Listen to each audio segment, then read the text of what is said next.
La quatrième étape du Tour Down Under 2023 se déroulait autour de Virunga, 133 km plutôt plat, mais attention, on va voir que le vent va avoir une incidence sur la course. Tout d'abord, beaucoup d'attaques au sein du peloton et finalement, après plus de 30 km de course, eh bien, on va voir deux hommes se porter à l'avant de la course.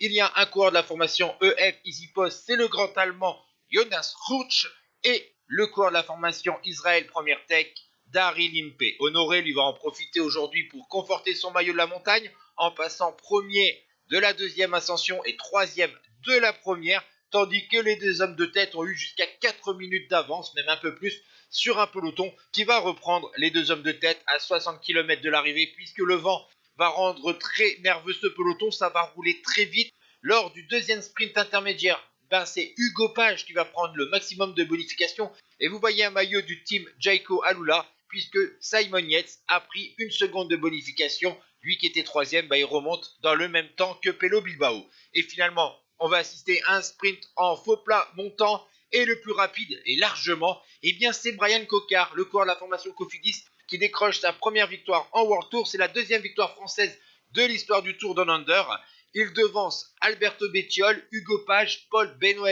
et Corbin Strong. Et du côté du classement général, Jay Vine conserve la tête avant l'étape reine et dernière étape demain devant Bilbao et Simon Yates. Ciao tout le monde.